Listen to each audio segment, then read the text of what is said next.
Hi, everybody. It's Brennan Miller here. Today's a really special presentation that I'm going to give because it's been something that I've basically built my whole immigration practice around. And I believe that it's going to be valuable to you because you're going to understand a little bit more about the system that we use to be able to help all these wonderful people come to Canada. So today's masterclass, it's about the immigration success system, which is a system that I created a while back and I've been using for years, but have just formally put together in materials. And I'm going to explain all of that for you. So let's get started. All right, let me make that a little bigger for everybody. So today what we're going to do is I'm going to tell you a bit of a story. We're going to talk about the second passport story. I'm going to talk about the system that turned into a book, that turned into courses and materials to be able to help you come to Canada. We'll dive into the system a little bit more, and then I'm going to talk about the stages and the planning process that goes into that. Okay, so it's all very important, obviously. So yeah, let's dive in. Okay, so the story. Got a nice little picture. So in 2019, every year for Maple, what we do is we have a planning session and we generally go off site with the team and we stay out of the office and we say, okay, what are we going to do? So it was 2019 and it was coming into 2020. And I said to everybody, I said, I want to help 1 million people come to Canada over the next 10 years. And before I made the statement, I wanted to make sure that I could actually back that up with something. And because, I didn't want to come in there and be like, yeah, Brandon's talking again, and we're gonna do all this, right? So I said, no, we can do this, and the math actually works, and when you start looking at, principal applicants and family, et cetera, et cetera. So the reason is that we've been doing this for almost 10 years, and we've helped a lot of people, and one of the things that we really enjoy doing is seeing people get off to a great start and just becoming part of their story. So it's actually become quite addictive for us, to be honest. So we said, look, we're going to help all these people. We're going to do it over a 10-year period. Everyone thought I was a little nuts, but then I went and explained how I came to the calculations, et cetera, et cetera.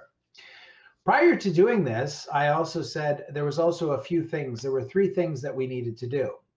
First off, I wanted to remove the barrier of cost. And the reason is there's a lot of people that we've helped over the years that may not have been able to afford, standard fees. But we've always taken a tack that we didn't want to have people go and do things themselves and get away from professional representation because they couldn't afford it at the time. So we've always been very flexible in terms of the ability to help people navigate that in terms of structuring things that were personalized to people. So that was one thing that was really important to us, is that we wanted to offer a different solution. One of the things about legal services and a lot of other types of services that are out there is that it's a pretty old system where, hi, I do this, pay me money and I'll get this to happen. There's a lot of people that want to do it themselves and maybe aren't as informed about some of the dangers of that. But at the same time, the issue that we see is that there's a lot of people that can actually get through the system. They just need to understand some of the different nuances and things that might be a bit of a trap for them. So we want to lay all those out in a structured way. Now, what we've done is, so we've done that. The second thing that we wanted to do is we wanted to make sure that we had the time to help. If I was servicing every person personally in this current model that we have, doing 1 million people over 10 years is just not even mathematically possible. So a one-to-one representation model doesn't exist. So what I wanted to do was be able to leverage the time so that people would be able to go and find their own type of representation, which suits their needs. But at the same time, when they needed the help, there were resources and the ability to do that. Then on top of that, what we needed to do is we needed to have something where we could explain to people in a coherent manner how they're able and how they would be able to get through the system, the things that they need to look out for, and obviously the importance of planning. So this has all led to a system, a book, DIY courses. I'm going to talk about that and expand that. We'll dive into the system a little bit. So representative, what we've done is we've put together a pretty distinct system with different stages. So we have stages and steps. So the first stage is planning, then there's the implementation, and then there's the settlement. Like anything that you do in life, you need to have a plan and you need to actually be able to execute or implement that plan. And then obviously for immigration, we have settlement. On top of that, we wanted to break that down further. So when you're planning, what do you need to do to plan? Well, you need to get the information and then you need to put it together into the plan to be able to use it, right? So I'm going to dive into this stuff really well. And also what you can see is that there was the logical progression, because what had happened is I had the system, and just the way it worked out in a serendipitous type of event, I met somebody and she asked me, she said, when are you going to write a book about Canadian immigration? I was like, didn't really plan on it.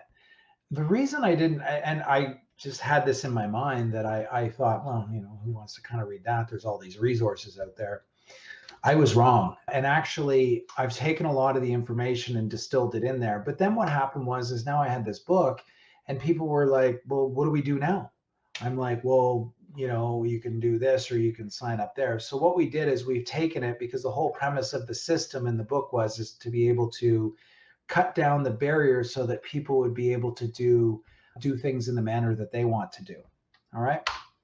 So let's move on. So I talked about the different stages and then the steps. So planning, anything in life, you need a plan. You need to be able to implement the plan. So it's really great. I'm planning to go to Europe, right? Okay. Well, you need money. You need, obviously you need to be able to pay for the plane, or you need to fly it, or whatever you're going to do.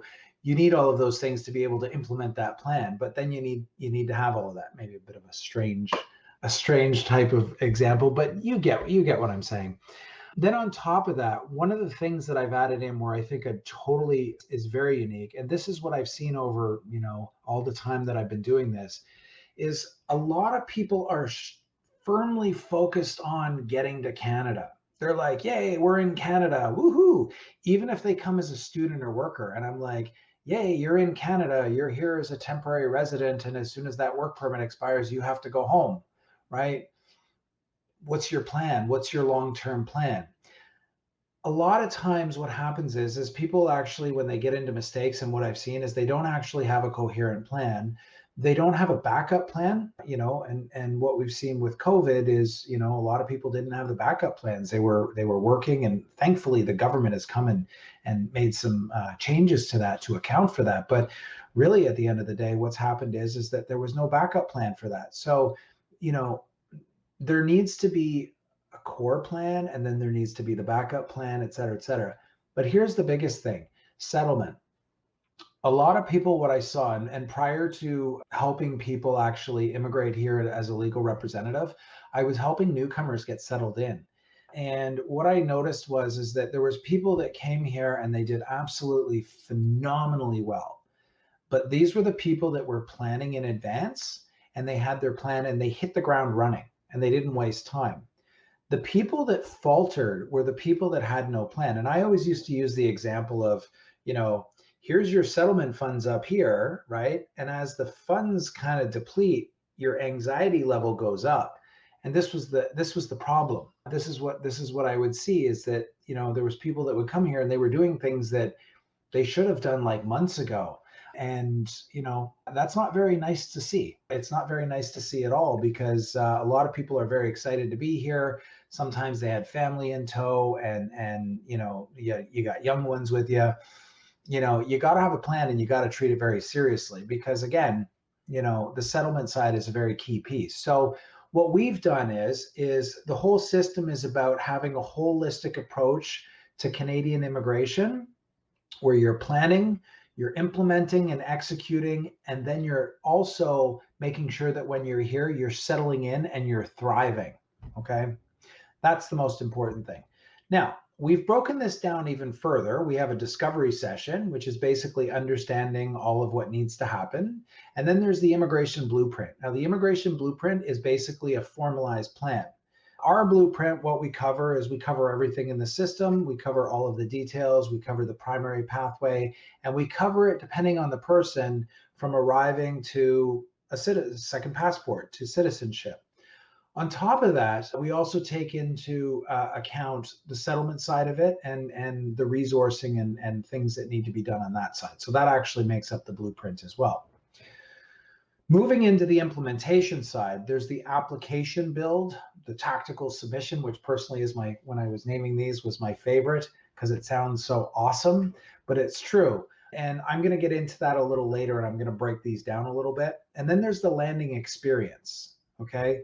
And this really is an experience. This is one of the most memorable days that you're going to have. It's getting off the plane if you're coming from overseas, and fronting up at the airport and walking in and stamping and having somebody say, "Welcome to Canada." And all of your work up until that point has channeled into that. Now, if you're inland, you're going to go to a government office and they're going to stamp it, and yay, you're going to go to get a new SIN number, and it's very bureaucratic in that. But again, doing an overseas landing at the airport it's a really special time for a lot of people. Getting into the settlement side, we have something called the PreSettlement Formula, the settlement advantage, and the citizenship solution.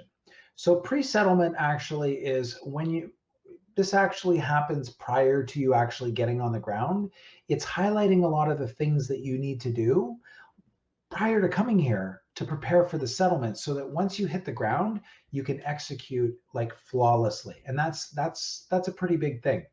The settlement advantage is what happens when you're on the ground and you're here. And then there's the citizenship side of it.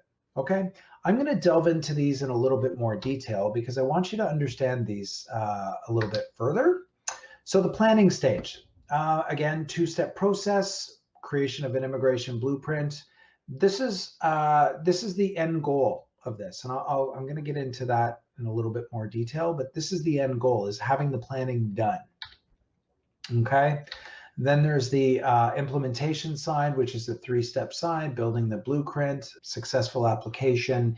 And what I like to say is that sometimes when you get into the implementation stage, you're going to prepare it, you're going to build it, then you're going to submit it. You might not go to the landing experience. You might be doing, say, a student application. So you're going to go here, you're going to submit, and then you're going to go back here again, and then you're going to submit again. And then when you actually do your landing for your PR, that's when that happens. Okay. And then lastly is the settlement stage. This is where you're actually beginning formulating your pre-settlement plan and getting in there, settling in, and then preparing for citizenship or truly the second passport. Okay.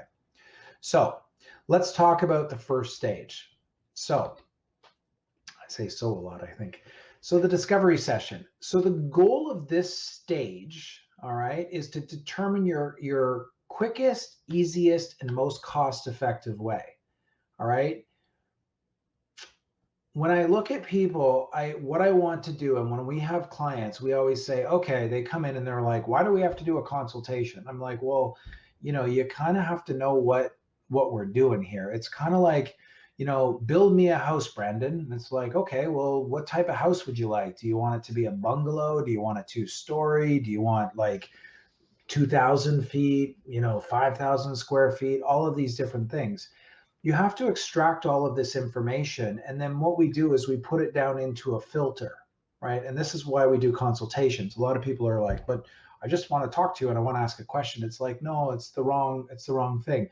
When you go into a doctor's office, a lot of people come in and they tell us, they're like, oh, this is, I qualify for this and this is what I want to do. And then they ask a few questions. I'm like, no, stop now. We're going to go and we're going to put it into a filter. We're going to find out, because there's so many different immigration programs and some of them are underutilized.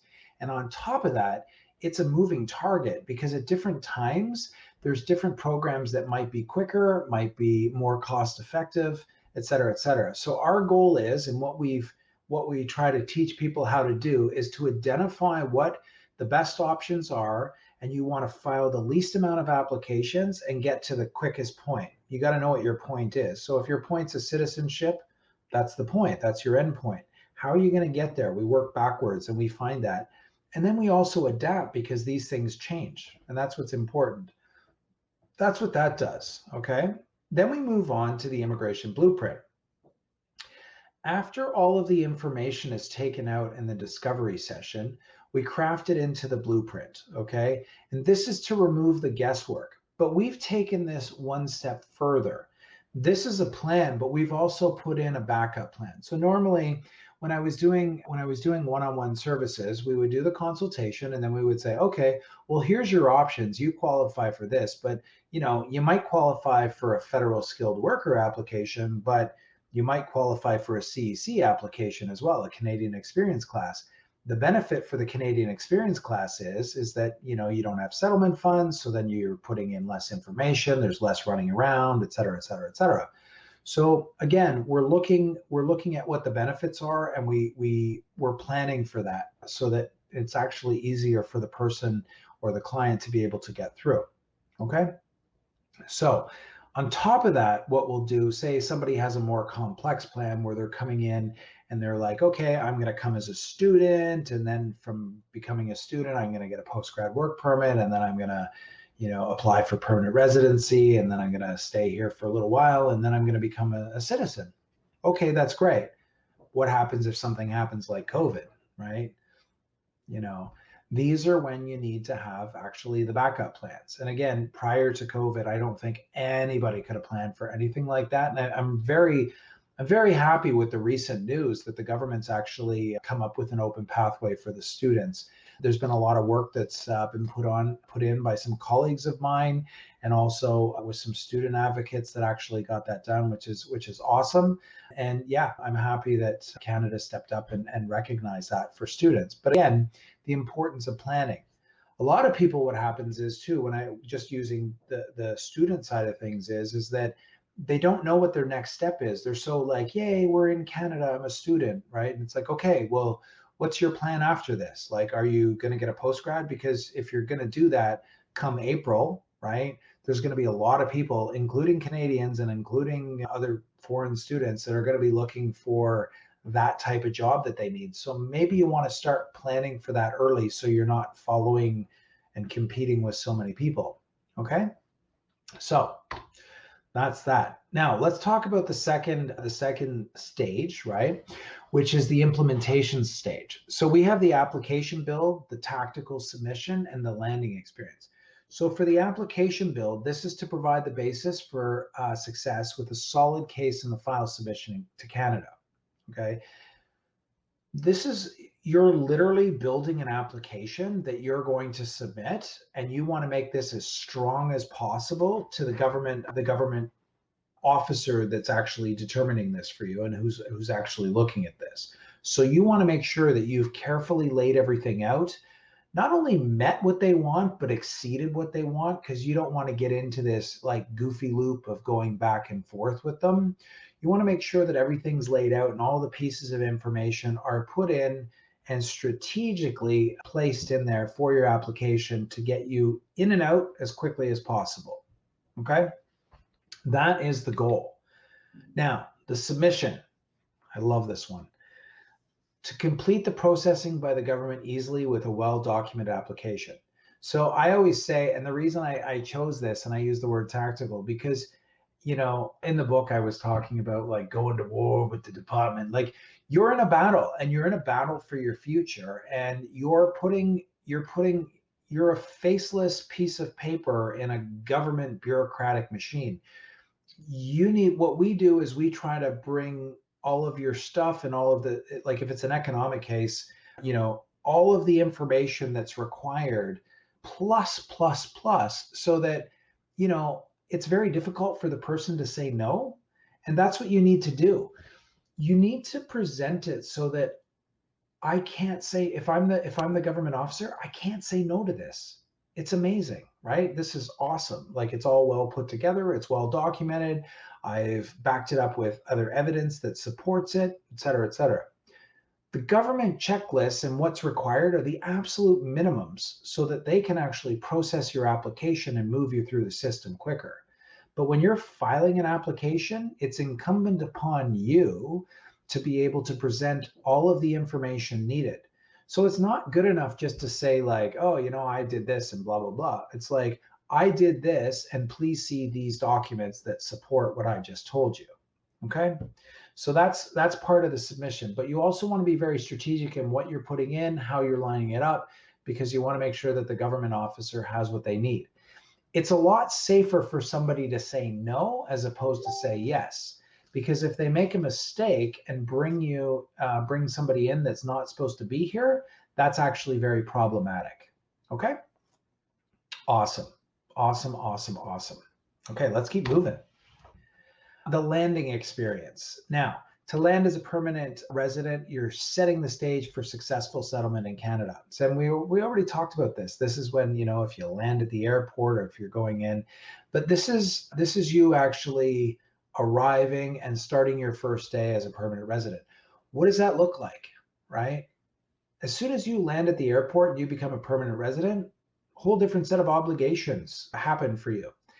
And what a lot of people don't understand, the word permanent resident actually is a bit of a misnomer, because one of my clients actually put it really well, and they said that you're actually not a permanent resident, you're a permanent guest, right?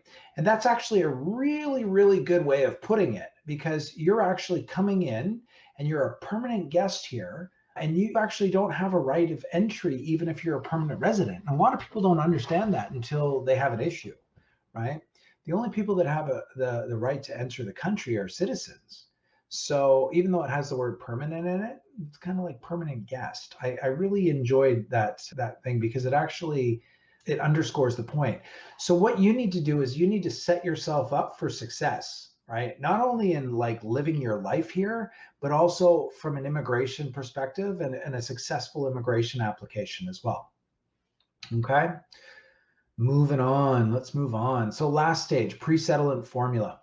So this is basically having an action plan so that when you arrive, you're prepared and set to move forward. So, putting it very easily, you're going to land and you're going to hit the ground running, all right? Because you have everything that's required.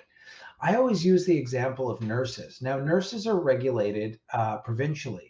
But there's some provincial bodies where you can actually go and you can get everything done and all your documents in and everything in a row, so that what happens is as soon as you become a permanent resident, then they can formalize the process and you can start working as a nurse here.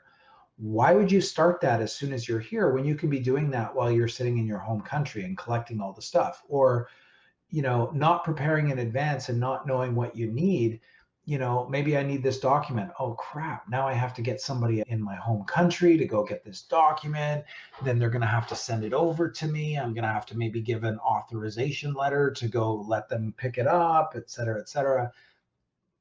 Why not do that? Know what that is in advance and have it all done in advance, so that once you arrive here, you hit the ground running. That's just an example of one of the things that you might want to do, getting working in your occupation very quickly, right? Okay, so I got lots to say about that, strangely enough. The settlement advantage. So basically, this is when you're on the ground, and this is when you're deploying your pre-settlement formula. So you've devised your plan on what you need to do to basically transition into your new Canadian life. Okay. As I said, when I was doing this work, there was a lot of people that would struggle. And what I noticed is that the people that would struggle were always the people that had no plan. They would arrive and it would be like, yay, we're in Canada, woohoo, right? And then things weren't kind of rolling out the way that they wanted to. And it really boiled down to the fact that there wasn't proper planning. They weren't looking at stuff. Now, I have somebody, and I'm not going to give up the names because I want to do that. I want to respect this person, but she was a client, and they've also become friends, and also they're people that I'm in touch with regularly. And I have a lot of respect for them, because in her particular case, what she did, and there was no prompting of myself, is she went out and she took a course while she was overseas and she set herself up. She's now got a very thriving business, like a very well thriving business here, because she went and she got the courses that she needed to be able to get the certification. As soon as she landed here, she had her certification, and then she proceeded to open a business, which is doing phenomenally well.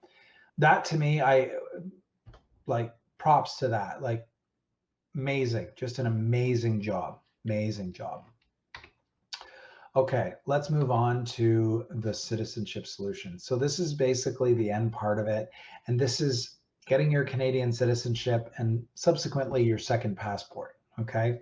Some people may not choose to go this route. So for instance, I have a lot of Japanese clients. They can't have a dual citizenship. So giving up citizenship might not be something that they're comfortable with. So they'll continue to be permanent residents in perpetuity. Whereas, say somebody from the United States, they can hold two citizenships. They can have an American passport and a Canadian passport. No issue. There's a lot of countries like that. So, they'll just opt to have them both. I could actually do a whole presentation based on that about when's the right time to have a citizenship, because I have other clients that, I've had clients that are permanent residents for like 60 years and they just never went and got their citizenship, which I never understood. And then they would have maybe some issues with residency because generally they retire and then, they're going on longer trips and staying out of the country and they might not meet that. And, then you might get some niggly border officer giving you a problem, which I've seen. So we can talk about that at a later time. But that's all part of the planning for your citizenship. So if it's something that you don't want to do, then fine. Here are the things that you need to be aware of to keep everything in place. And these are the things and the indicators that you need to watch. So those are things that you need to be aware of as well. Okay, so let's move on. Now I threw this slide in. I love this slide. Somebody made it, and it's not because it's my face on there, but it was like, what do I do next, right? Because I've given a presentation more than a few times on this, and people are like, okay, that's awesome, Brandon. Like, you got this really cool system, and like, so what do I do, right? Well, here's what you do.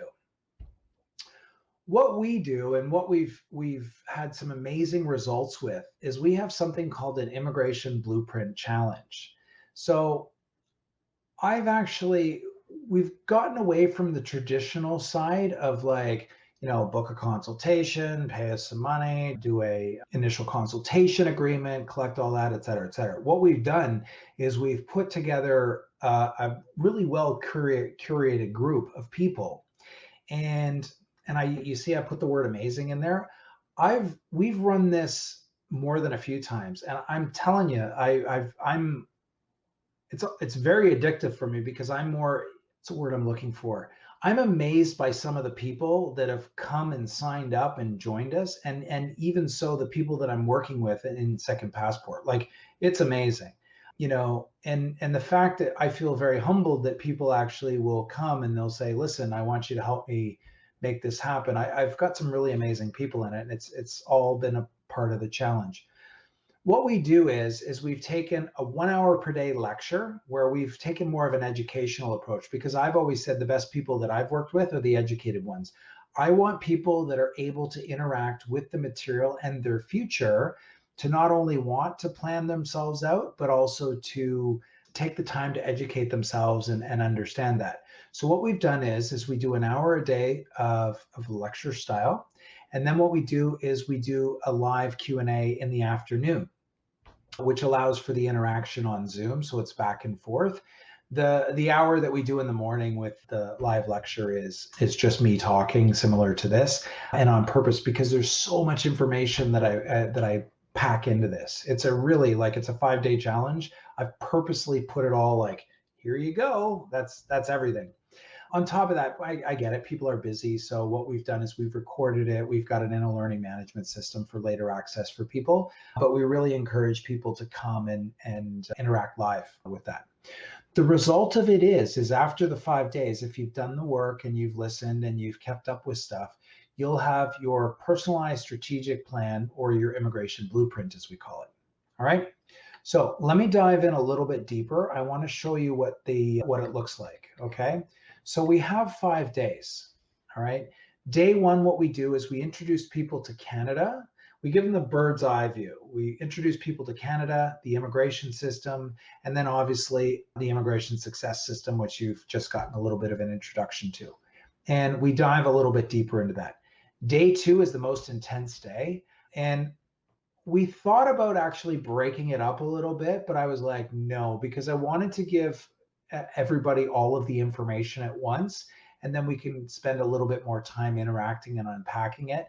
Day two is intense. So we do a deep dive into the system, but most specifically the programs and pathways. So what we're doing there is we're explaining to people how they can actually find their pathway and move through the system. That's important. Day 3, this is where we're starting to take action and putting together the strategic plan. Day 4, we're putting it all, like taking action on the future, where the blueprint's all put together, et cetera, et cetera. Day 5, this is when you're actually like, what do I do? Like, now I've got it all. I literally say, here it all is. Now, what do you want to do? You want to press ahead, or do you want to do this, or you can go this way or that way? That's pretty much it. So if you're interested to take some action and do all of that, you can definitely, this is a really good starting point. Some people have gone through and they said, you know what? This isn't what I want to do. I don't know if I really want to sign up for this. Fantastic. At least right? That's fine too. Because, again, this is life, right? You get to choose your pathway and do all of that. If Canada is your pathway, this is the best way to get your plan, structure it, know all of what you're doing, as opposed to, not knowing, maybe coming here, uprooting yourself, family, and maybe putting yourself at a disadvantage and finding out that maybe it's not right for you, right? So at least that's why we've always taken the approach of like, let's educate everybody, then make an informed decision so you know where you sit. On top of that, actually what your chances of success are as well. All right. So what we're going to do is we're going to wrap things up a little bit. I'm just going to say thank you. I'm going to put my details on there. If you want to reach out, Brandon at My Second Passport, that does go to me. It doesn't just go to often to La La Land. So Brandon at mysecondpassport.ca, or if you just want to browse around, you can check out our website, mysecondpassport.ca. And if a lot of what I'm talking about here resonates with you and you're one of these like, okay, man, that sounds awesome. Like I want to go. Great. There's the link for the challenge. Now, I will tell you this, currently what we're doing is that we're running these, not frequently, but not infrequently. We have one coming up in a week or two, but again, we'll probably do that again in a couple months. So if you go to that page, you'll see everything there, and yeah, you can join up and you can get involved. All right. So people are there. I'm going to leave it at that. You've got my details there and everything. If there's anything that you want to know, please reach out to us. And I really appreciate you taking the time and listening to this. And I hope that, if Canada is an option for you and something that you want to consider, I hope you'll reach out to us. All right. So I hope everyone's staying safe. Thank you so much for listening and the time. And we'll speak to you soon. Take care, guys. Thank you for watching my video. Hopefully you enjoyed this masterclass. Please subscribe to my channel for more updates. We'll see you in the next video.